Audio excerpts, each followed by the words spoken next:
All right. Well, my name's Brandon, and I found an article that really kind of shocked me. Kind of, what they decided to talk about. It was adult learning.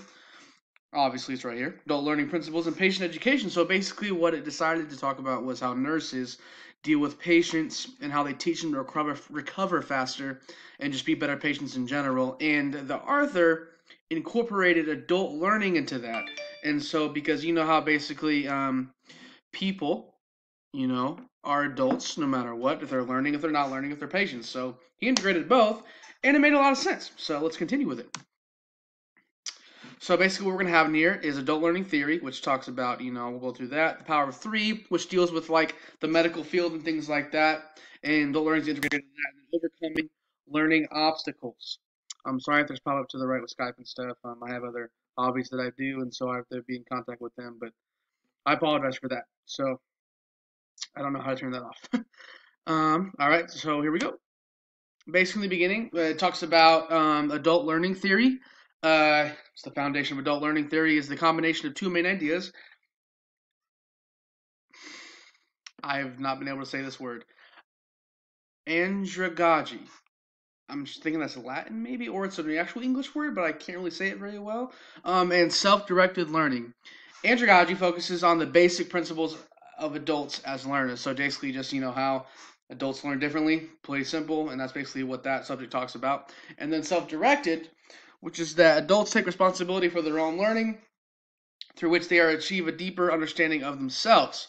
It's just the idea that we take the initiative as people, as adults, and we take it on ourselves to learn, to read, to understand, to listen, and that's that idea of the theory.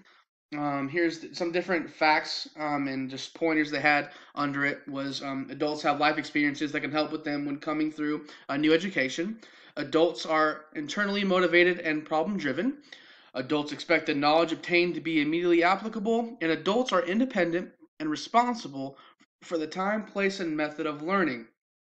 The main thing I see here in adult learning is we have a lot of independence and responsibility and are more likely to take it on ourselves to learn. So,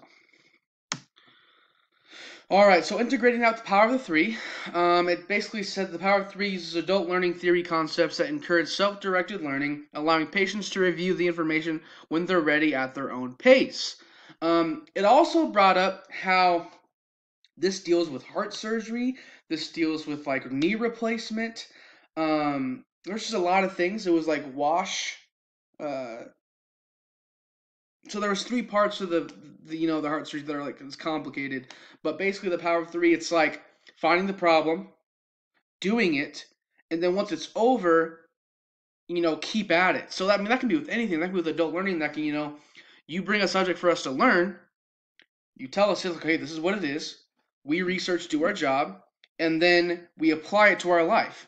And so the power of three just integrates, into the patients. So the other part, the second subject of this, part of the article was letting patients set the time and place for learning creates an atmosphere of trust and respect. In addition, by having the education tool at the bedside, patients can refer back to the content as often as needed. So the power of three is a chart that the nurses keep next to the bedside, and they read this to know what they're supposed to be doing, when they're supposed to walk, when they're supposed to not walk, when they're supposed to get up, when they're supposed to eat, and things, just different time periods of when the patient's ready to do certain things.